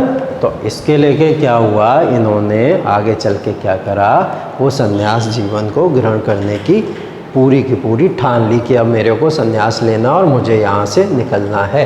तो इन्होंने जाके अपनी वाइफ को इन्फॉर्म किया, अपने पेरेंट्स को इन्फॉर्म किया कि मैं सन्यास लेना चाहता हूँ इस तरीके से। और ये आगे चल के क्या हुआ, इन्होंने सन्यास ले लिया और सन्यास लेके यहाँ निकल गए। तो जब ये सन्यास लेके निकले तो इनके साथ में इनके 5 फ्रेंड्स, 5 लोग और थे जो सन्यास लेके निकले। तो इन्होंने क्या करा, अपना वहाँ पे जाके लगभग 6 साल तक, सारनाथ एक जगह पड़ती है आपकी, ये आपको याद रखना है, ठीक है। कौन सी जगह? सारनाथ एक जगह पड़ती है। तो सारनाथ के अंदर इन्होंने क्या करा, 6 साल का, हाँ सारनाथ देखो बेटा बिहार के अंदर है, बिहार की बात हो रही है, बिहार हाँ बिहार के अंदर बनारस। नहीं, Banaras is in UP, Banaras UP, UP के अंदर। लेकिन वो बॉर्डर के पास है, बॉर्डर से 15 किलोमीटर। जब वहाँ जाएंगे तो वहाँ हाँ, अगर आप जगह पूछ रहे हो, देखो क्लोजिंग एरिया तो अलग अलग हो सकते हैं, उसके सारनाथ के पास में बनारस हो सकता है, मैं स्टेट की बात कर रहा हूँ। स्टेट कौन सा? स्टेट बॉर्डर पे पड़ता है। स्टेट, हाँ एकदम। सारनाथ लगता बिहार के अंदर है, बनारस यूपी के अंदर लगता, तो दोनों अलग अलग स्टेट्स हो गई ना, इसलिए ये कहा है हाँ बनारस के पास में पड़ता है, लेकिन है कहाँ पे? बिहार के अंदर पड़ता है। क्लियर है? तो सारनाथ ये वहाँ पे पहुँचे, इन्होंने क्या करा, 6 साल का कठिन एकदम तपस्या की एकदम से, और पूरी तरीके से इन्होंने बोला कि मेरे को संन्यास लेना है और मुझे क्या करना है, जिस ज्ञान की मेरे अंदर कमी है, जिसकी बात हम लोग कर रहे थे, ज्ञान कांड की भी बात की थी हम लोग ने, तो जिस नॉलेज की, इन्फॉर्मेशन की मेरे पास कमी है वो मैं ले लूँगा। तो 6 साल तक ये बहुत गहन अध्ययन करते रहे उस चीज़ का, और 6 साल तक संन्यास लिया। अब 6 साल का संन्यास ये सारनाथ के अंदर लेके बैठे हैं, लेकिन सारनाथ के अंदर इनको ज्ञान नहीं मिला। ठीक है, तो जब 6 साल का ज्ञान की कोशिश की इन्होंने, इनको नहीं मिला, तो इनको लगा कि मेरे को यहाँ से निकल के कहीं और जाना चाहिए। सारनाथ से क्या हुआ, ये कहाँ चले गए? ये चले गए बोध गया। कहाँ चले गए? बोध गया। अब बोध गया पूछोगे आप कहाँ है, तो बोध गया भी बिहार के अंदर ही पड़ता है आपका। क्लियर है? हाँ, बोध गया भी आपका बिहार में पड़ता है। तो बोध गया जब ये पहुँचे, तो बोध गया के अंदर क्या हुआ, इनको वो नॉलेज या इन्फॉर्मेशन या ज्ञान की प्राप्ति हो गई जो इनको सारनाथ के अंदर नहीं मिल पाई थी। तो बोध गया में बोला जाता है, एक ट्री है आपका, पीपल का पेड़ जिसको हम लोग बोलते हैं पीपल ट्री। ठीक है, पीपल ट्री है, पीपल ट्री की बात हो रही है। पीपल ट्री के ऊपर जैसा आपको दिख भी रहा है, ये वाला ट्री जो आपको दिख रहा है, तो ये पीपल ट्री के नीचे बैठ के इनको क्या हुआ, उस ज्ञान की या एनलाइटनमेंट की कहीं ना कहीं प्राप्ति हो गई इनको। ठीक है, अब जब इनको यहाँ एनलाइटनमेंट मिला यहाँ पे, तो एनलाइटनमेंट मिलने के बाद में ये सबसे पहले गए यहीं पे जहाँ से इन्होंने शुरुआत की थी, सारनाथ के अंदर, क्योंकि इनके जो 5 दोस्त थे, 5 फ्रेंड्स मैंने बोला था निकले थे साथ में जिनके, तो ये वहीं पे बैठे हुए थे, तो ये उनके साथ में गए और उनके साथ जाके इन्होंने क्या करा, उनको पहले सबसे पहले प्रीच किया, वहाँ पे उनको संदेश दिए। सरमन, फर्स्ट सरमन बोला जाता है इनका कहाँ पे हुआ, वो हुआ सारनाथ के अंदर। ठीक है, स्टार्ट जहाँ से किया था वहीं का इनका फर्स्ट सेरेमनी बोला जाता है, जो संदेश देना, मैसेज देना होता है बुद्धिज़्म की तरफ, आप लोग आइए और ये चीज़ें हैं, मुझे ये एनलाइटनमेंट मिला है। तो ये सब इन्होंने कहाँ बताया, सारनाथ के अंदर जाके बताया। तो इस तरीके से जब इनको देखो ज्ञान मिल गया या एनलाइटनमेंट मिल गया, तो इसको इन्होंने पूरे वर्ल्ड में फैलाना स्टार्ट कर दिया। ठीक है, अब उसको जब फैलाने का स्टार्ट किया, तो ये देखो उनकी लाइफ थी, पैलेस में रहते थे, पैलेस से उनके पेरेंट्स इस फेवर में नहीं थे कि ये संन्यास लें, लेकिन ये क्या हुआ, एक कार्ट के ऊपर निकल गए, और कार्ट के ऊपर निकलने के बाद में इन्होंने क्या करा, वहाँ पे सारनाथ के अंदर जाके बहुत ज्ञान अध्ययन किया, कोशिश की, और बाद में इनको संन्यास लेने के बाद ज्ञान की प्राप्ति हो गई। ठीक है, ये सारा का सारा एक प्रोसेस है इनकी लाइफ को समझने के लिए, हम लोग ने इसको इस डायग्राम के अंदर देख लिया। ठीक है, अब बुद्धा की लाइफ से रिलेटेड कुछ चीज़ें थी जो आपको याद रखनी है, जो आपके एग्जाम पॉइंट ऑफ व्यू से बहुत इंपॉर्टेंट है, आपको एक नोट्स के फॉर्म में भी मिल जाएंगी, लेकिन अभी देख लेते। देखो इनकी जो बर्थ हुई थी, हर चीज़ का एक सिंबल होता था, पहले मैंने बताया था। अगर आप किसी कंट्री के अंदर रह रहे हो तो कंट्री का भी एक सिंबल है, एक फ्लैग है हमारा सिंबल, तो उसी तरीके से हर पर्सन का भी अलग अलग उस समय पे एक सिंबल है। ठीक है, तो जो बर्थ हुआ है, उनकी बर्थ का सिंबल इनका लोटस एंड बुल होता था। ठीक है, रिनंसिएशन का जो था उसको महाभिनिष्क्रमण कहा जाता है, ये याद रखिएगा, महाभिनिष्क्रमण, इसी नाम से क्वेश्चन आ जाएगा। ठीक है,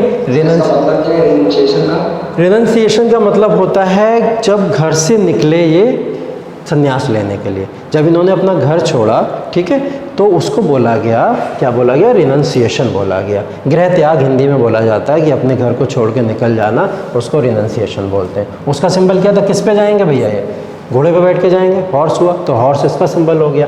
एनलाइटनमेंट को बोला जाता है निर्वाण। एनलाइटनमेंट, जो इनको नॉलेज गेन हुई थी, जो इनको ज्ञान की प्राप्ति हुई थी, उसको बोला गया एनलाइटनमेंट, निर्वाण, और वो इनको किसके नीचे मिला है, बोधि ट्री, जो पीपल के पेड़ की हम लोग बात कर रहे हैं, उसको नाम दे दिया गया क्या, बोधि ट्री, उसको नाम दे दिया गया। ठीक है, बोधि ट्री के बाद में ये देखो धर्म चक्र परिवर्तन, ये फर्स्ट सरमन कहाँ दिया था इन्होंने, जो सारनाथ के अंदर हम लोग अभी बात किए थे, पहला इन्होंने अपना संदेश कहाँ पे दिया था, उसको बोला गया धर्म चक्र परिवर्तन, और उसको कहाँ दिया गया, सारनाथ के अंदर, उसका सिंबल व्हील। ये सब चीज़ें याद कर लेना। देखो उसके बाद में महापरिनिर्वाण, महापरिनिर्वाण इनकी डेथ को बोल दिया गया, कि जब इन्होंने आखिरी सांस ली, जब इनकी डेथ हुई, उसको क्या बोला गया, महापरिनिर्वाण, और उसका सिंबल क्या था, स्तूपा। ठीक है, स्तूपा उसका सिंबल था। ठीक, यहाँ तक की बातें देख ली। उसके बाद देखो सेक्ट्स, बुद्धिज़्म क्या हुआ जब गौतम बुद्धा की डेथ हो गई। गौतम बुद्धा कहीं ना कहीं जब 483 याद रखना है आपको, क्या याद रखना है, गौतम बुद्धा की डेथ हुई थी 483 BC के अंदर, और मैंने बताया कब इनकी बर्थ कब हुई थी, 563 BC के अंदर। ठीक है, BC है तो डेट उल्टी चलती है, रिवर्स चलती है, कम होती है। 10 के बाद 9 आता है, 9 के बाद 8 आता है, 8 के बाद 7 आता है, 7 के बाद 6 आता है। BC में डेट ऐसे चलती है। AD में डेट बढ़ती है 1 2 3 4 5 6, तो ये डेट यहाँ पे इस तरीके से चलती है, रिवर्स साइकिल में चलती है। तो 563 BC में इनकी बर्थ हुई थी और 483 BC में इनकी डेथ हो गई। अब जब इनकी डेथ हो गई तो क्या हुआ, बुद्धिज़्म को लेकर कहीं ना कहीं फिलॉसफीज लोगों की बंटना शुरू हो गई कि बुद्धिज़्म एक्चुअल में है क्या। तो बुद्धिज़्म क्या हुआ, 2 पार्ट में डिवाइड हो गया। एक बोला गया हीनयान और एक बोला गया महायान। हीनयान जो पाली लिटरेचर, पाली लैंग्वेज हुआ करती थी उस टाइम की, ठीक है, बहुत पॉपुलर लैंग्वेज थी, तो पाली एक लैंग्वेज हुआ करती थी। तो हीनयान वाले पाली को माना करते थे, पाली लिटरेचर में काम किया करते थे, और महायान वाले संस्कृत लिटरेचर में काम किया करते थे। तो कोई हीनयान वाले जो पर्सन थे वो ओरिजिनल बुद्धिज़्म थे, बुद्धिज़्म को मानने वाले थे। तो हीनयान वाले वो पर्सन थे ओरिजिनल बुद्धिज़्म को मानने वाले, मतलब बुद्धिज़्म जिस फॉर्म में है उस फॉर्म में बुद्धिज़्म को लेकर चले। ये बुद्धिज़्म में जो गौतम बुद्धा थे उनको ईश्वर या भगवान का दर्जा नहीं देते थे, ईश्वर या भगवान नहीं मानते थे। क्या मानते थे उनको, एक तरीके से महापुरुष जैसे होते हैं, महापुरुष की तरह माना करते थे, वो माना करते थे हीनयान के लोग। लेकिन महायान के लोगों ने इनको क्या करा, गॉड बना दिया, और गॉड बनाने के बाद इनकी बहुत सारी मूर्तियाँ बना के, टेम्पल सैम्पल्स बना के इनकी पूजा करने लगे। तो आपको आज भी जितने भी बहुत बुद्धिस्ट के टेम्पल्स मिलेंगे, जो सारी चीज़ें मिलेंगी, वो कौन लोग हैं, महायान सेक्ट वाले हैं। ठीक है, हर रिलीजन के अंदर क्या होते हैं, सेक्ट डिवाइड होते चले गए। अगर आप बहुत सारे रिलीजन की बात करोगे तो सब में कुछ ना कुछ आपको सेक्ट देखने को मिलेंगे। तो वो सेक्ट्स क्या होते हैं, ये सेक्ट इसी तरीके से बुद्धिज़्म के अंदर भी डिवाइड हो गया। अब स्क्रिप्चर्स का मतलब कौन सी ऐसी टेक्स्ट हैं या बुक्स थी या होली बुक्स थी जिनके बारे में हमको पता है बुद्धिज़्म से रिलेटेड हैं। उसमें देखो त्रिपिटक्स एक बुक है, उसकी त्रिपिटक्स कहा जाता है, दूसरी है बुद्धा जताका। ठीक है, त्रिपिटक्स और बुद्धा जताका की 2 किताबें। त्रिपिटक्स को विनय पिटक, सुत पिटक और अभिधम पिटक, इन 3 पिटक्स के बेसिस पे पढ़ा जाता है। इन 3 पिटक्स में डिवाइड किया गया है। इसके अंदर कुछ नहीं है, इसके अंदर सिर्फ आपको क्या दिया गया है, अगर विनय पिटक की बात कर रहे हैं तो विनय पिटक के अंदर मॉन्क्स जो होते हैं, जो भिक्षुण होते हैं या जो सन्यासी ले लेते हैं, उनको मॉन्क्स बोला जाता है बुद्धिज़्म के अंदर। एंड नन्स, जो फीमेल्स होती हैं सन्यास ले लेती हैं, उनको नन्स बोला जाता है। तो ये लोग किस डिसिप्लिन के अंदर रहेंगे रिलीजन के अंदर, उसकी बात की गई है। सुत पिटक के अंदर जो गौतम बुद्धा से रिलेटेड जितनी भी आप अगर वो पढ़ोगे कि गौतम बुद्धा ने क्या क्या सरमन के अंदर अपने मैसेजेस दिए, वो सुत पिटक के अंदर। अभिधम पिटक की जब आप लोग बात करोगे तो अभिधम पिटक के अंदर ये बोला गया कि डिसिप्लिन ऑफ लाइफ क्या होनी चाहिए, जीने के लिए क्या आपकी चीज़ें होनी चाहिए। ठीक है, बुद्धा जताका के अंदर क्या बोला गया है, बुद्धा जताका के अंदर गौतम बुद्ध जहाँ जहाँ रहते थे उनसे रिलेटेड कुछ स्टोरीज़ बनती चली जाती थी। तो जो स्टोरीज़ हैं, कहानियाँ हैं, वो कहानियाँ कहाँ दी गई हैं, वो आपके इसके अंदर दी गई हैं बुद्धा जताका के अंदर। ठीक है, जैसे एक कहानी बड़ी पॉपुलर है गौतम बुद्धा के बारे में कि गौतम बुद्धा को जितने भी महापुरुष हुए हैं, भगवान हुए हैं, आपके ऐसे लोग हुए हैं, तो उनको बुरा भला कहने वाले भी लोग बहुत हुए हैं। तो गौतम बुद्धा को एक लड़का था, तो वो बड़ी गालियाँ दिया करता था, बुरा भला कहा करता था, बहुत उल्टी सीधी बातें उनके बारे में कहा करता था। तो गौतम बुद्धा ने एक बार उसको बुलाया और पास में खड़ा किया, बोले यहाँ खड़े हो और जितनी मन करे उतनी तुम गालियाँ दे लो मेरे। ठीक है, वो गालियाँ देता गया 1 घंटा हो गया, 2 घंटा हो गया, तो बोले और दो जितनी। अब वो थक गया गाली देते देते। ठीक है, बोला अब नहीं दे पाऊँगा, अब मैं थक गया, मेरे पास इतनी गालियाँ थी, इससे ज़्यादा मेरे पास है नहीं, इससे ज़्यादा मैं अब्यूज़ नहीं कर सकता।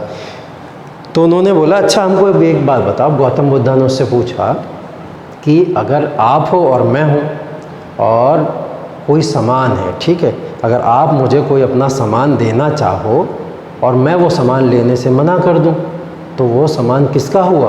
तो बोले अगर आप लेने से मना कर दोगे तो वो सामान तो मुझे ही रखना पड़ेगा, वो सामान तो मेरा हुआ। तो गौतम बुद्धा ने क्या बोला? गौतम बुद्धा ने बोला कि मैं तुम्हारी गालियाँ लेने से मना कर देता हूँ। ठीक है, तो सारी की सारी गालियाँ किसकी हो गई? वो जो पर्सन उनको खड़े होकर गाली दे रहा था, जो लड़का उनको खड़े होकर गालियाँ दे रहा था। ठीक है, तो इस तरीके से जब गौतम बुद्धा की ये स्टोरी इसके अंदर कहाँ पे मिलेगी हमको, ये मिलेगी बुद्धा जताका के अंदर। ठीक है, तो ऐसी स्टोरी जब, तो ऐसे लोग जब सुना करते थे गौतम बुद्धा की ये स्किल्स देखा करते थे, तो वो बुद्धिज़्म की तरफ खींचे चले जाते थे, और ऐसे उसने तुरंत का तुरंत क्या करा, बुद्धिज़्म को अपना लिया। ठीक है, बुद्धिज़्म के अंदर अगर हम लोग बात करें तो 4 नोबल ट्रूथ्स हैं बुद्धिज़्म के अंदर, जिनके बेसिस पे ये प्रिंसिपल या काम करा करता है। वो हैं बेसिकली बेसिस हैं वो सफरिंग्स के ऊपर। सफरिंग्स क्या होती है, वो पीड़ा होता है, दर्द होता है या पेन होता है, जो आप लोग कहीं ना कहीं देखते हो। बुद्धिज़्म में बोला गया है कि पूरा संसार जो है क्या है, आपका सौरो, पीड़ा या सफरिंग्स ही है। ठीक है, इसके अंदर खुशियाँ ढूंढने की कोशिश करोगे तो आपको सिर्फ और सिर्फ सफरिंग्स ही मिलेंगी, उम्मीदें नहीं करना चाहिए। तो सफरिंग्स की बात करिए तो इन्होंने बोला कि सफरिंग्स को लेके सच है क्या, ट्रुथ क्या है सफरिंग का, वो हमको पता होना ज़रूरी है। क्या बोला, कॉज ऑफ सफरिंग, किस कारण से वो सफरिंग है, पीड़ा है, कि वो हमको कारण या कॉज पता होना चाहिए।